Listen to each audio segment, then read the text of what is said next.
George always liked the sights and sounds of the countryside.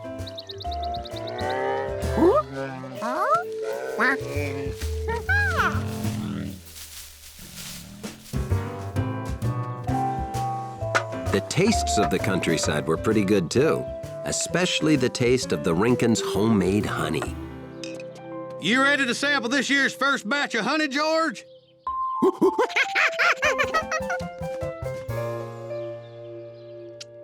I packed some homemade bread in here to go with your honey. Enjoy!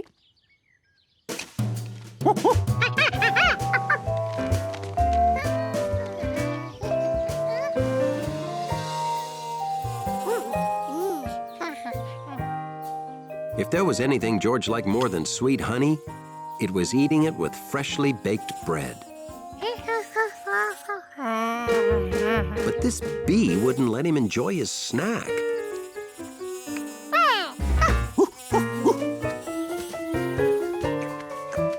Now, where did it hurry off to? What could be more interesting than bread and honey?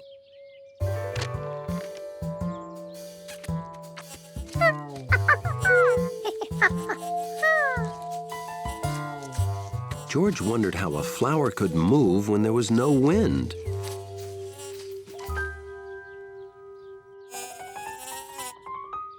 Touching all the flowers was definitely not as interesting as a bread and honey sandwich.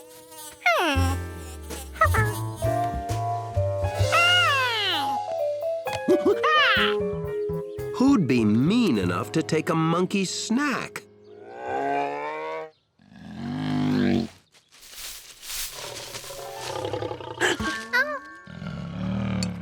A bear. George had never seen a real live bear wandering around here before.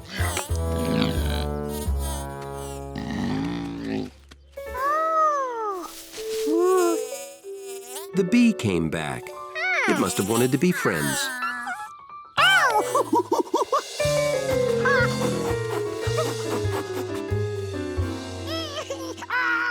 Well, that bee thought you were trying to hurt it, George. Bees sting to protect themselves. Now, just keep ice on that finger for a while and you'll be fine.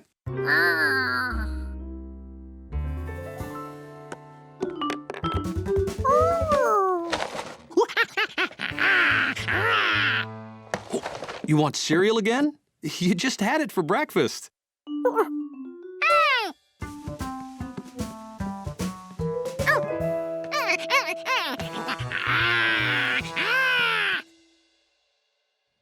No, George, a bee stung you. A bear didn't bite you.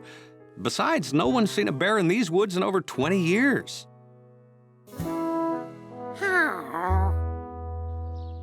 But George was positive he'd seen a real bear.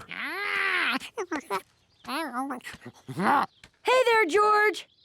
Bill always seemed to know everything. Maybe he'd know about the bear.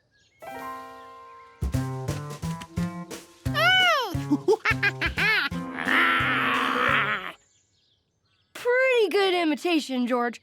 Did you know no one's seen a bear around here in over 30 years?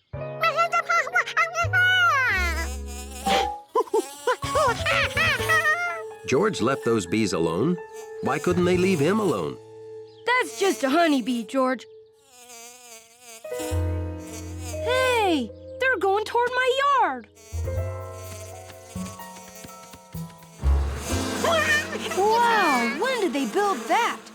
I gotta get those bees to leave. I don't want them to hurt my bunnies.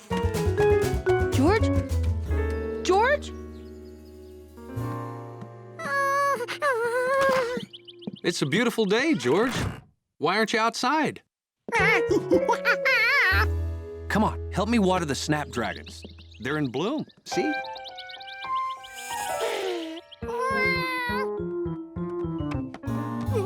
Afraid of getting stung again, huh? I have to go to the Rankins' place. Maybe you should come along. I bet they can help you. A warm country day. George's favorite time to go boating. Toy boating, that is. Even a toy boat captain can hit rough seas in his favorite perfect pond.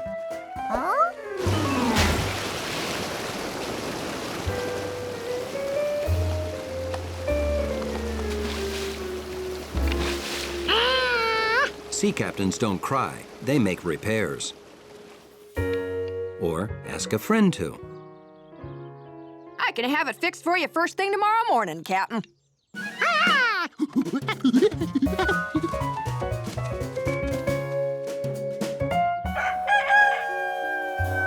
So, at exactly 10 seconds before the first thing the next morning, Right on time. There you go. Ready to set sail again. George rushed back to his perfect pond to set sail.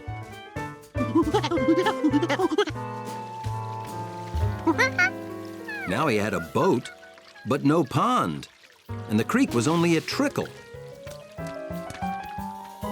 Where could a whole pond go? He didn't find his pond, but he found a strange wall in the creek.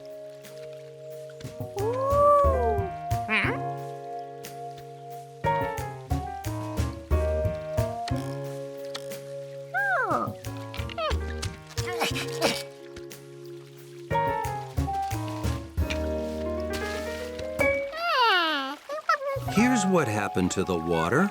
It got stuck behind this wall.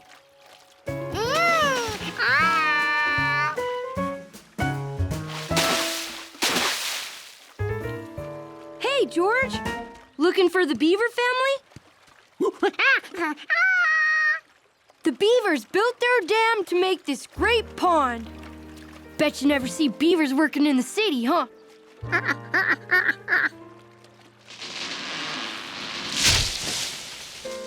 Yep, that's them now, working in the woods.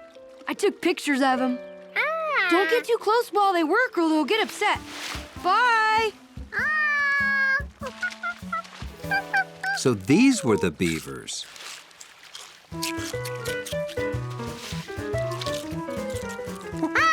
George tried to tell them their branches were floating away. He must have gotten too close.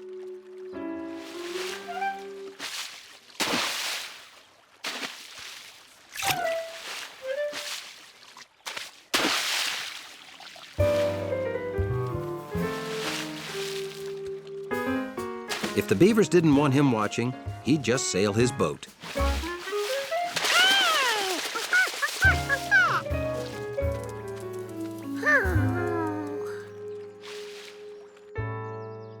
If they wouldn't share their pond, he'd make his own. All he had to do was build a dam like they did.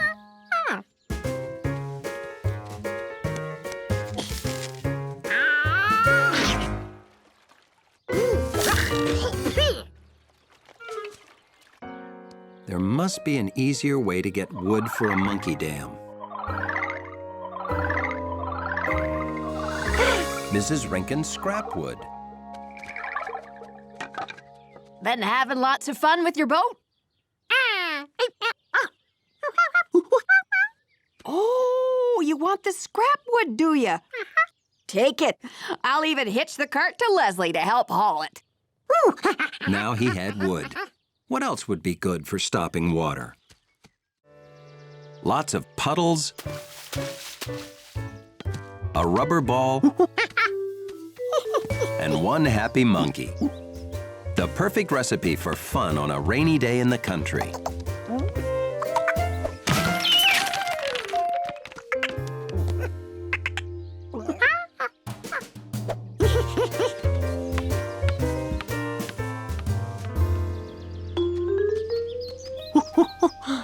George had lost his ball,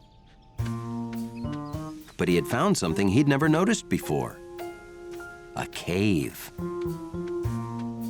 George didn't know much about caves, but he knew one thing about being in the dark. You can't really see anything. How would he find the ball now? I've got that. Oh, hey, George. You want to help me bake my famous banana walnut cake?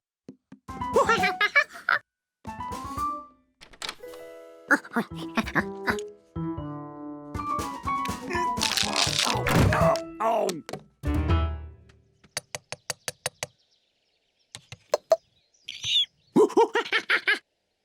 George invited Jumpy Squirrel to help him find the ball in the cave.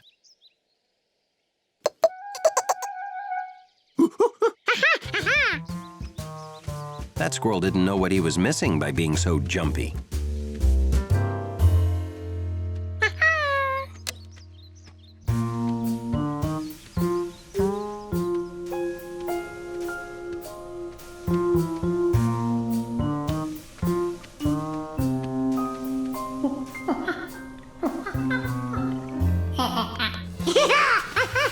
The cave was like a new playground for George.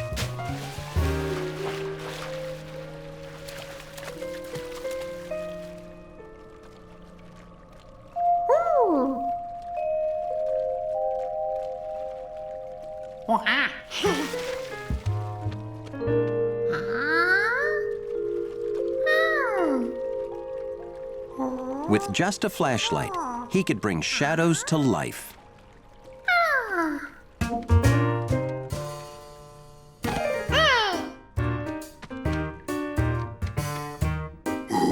And turn himself into a fearless giant.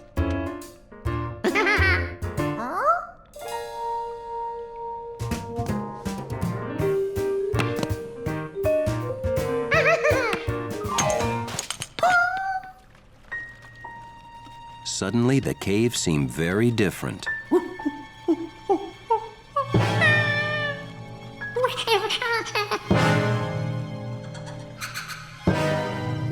For the very first time, George was truly afraid of the dark.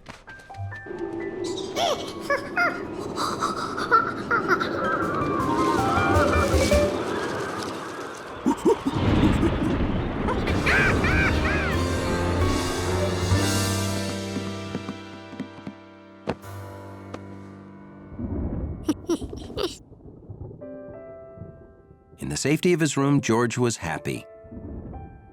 He knew he never had to go back to that spooky cave again.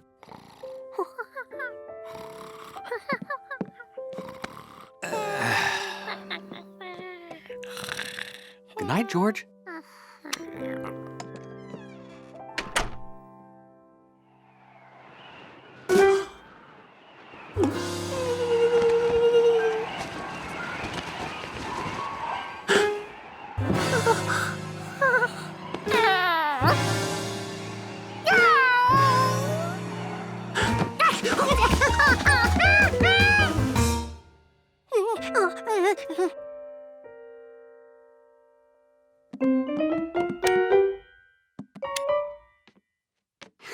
George, is that you?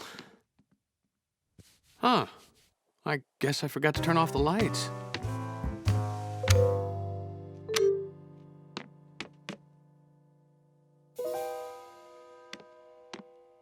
Did I forget to turn off all of these lights too? Huh.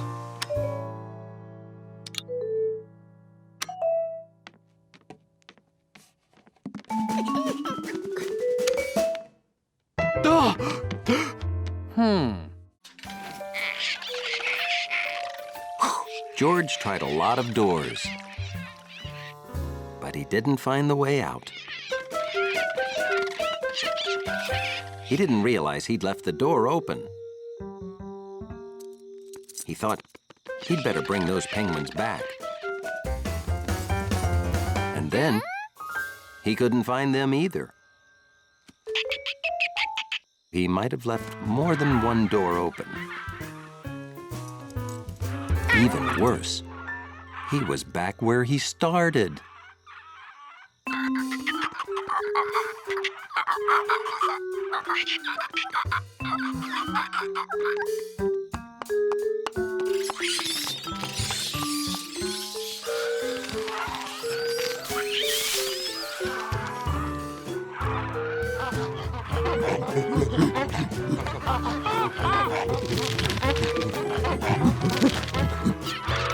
George decided maybe all zoos should be like this.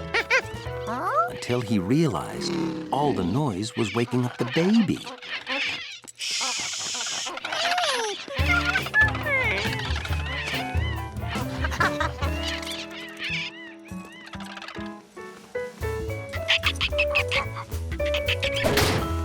Well, at least the meerkats were home.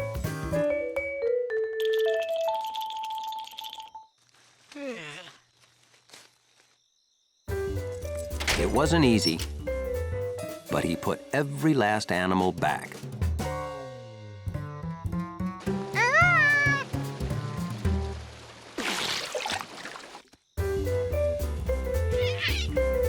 Still, the animals all looked unhappy.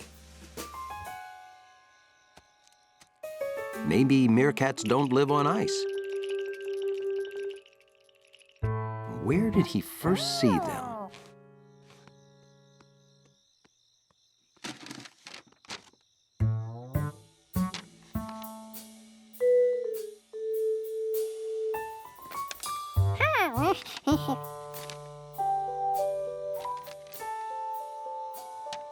This map was good for more than just finding the panda. It showed where all the animals belonged.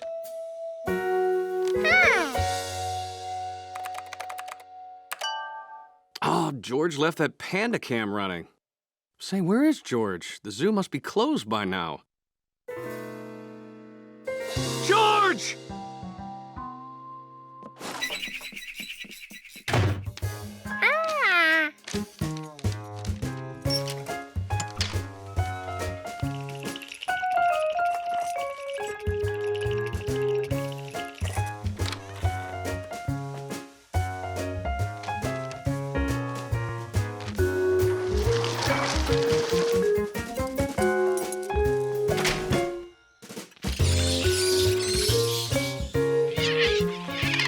The animals were happy to get back to their own environments.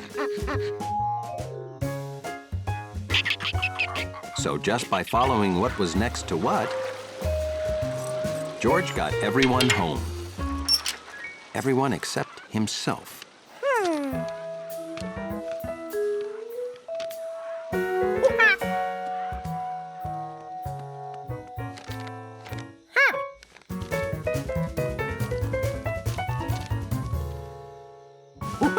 This map was the most amazing thing George had ever seen, except for the baby panda.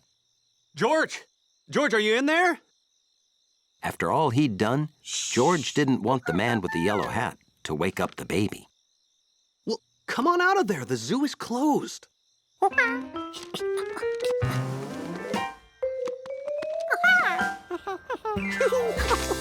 Did you like the baby panda?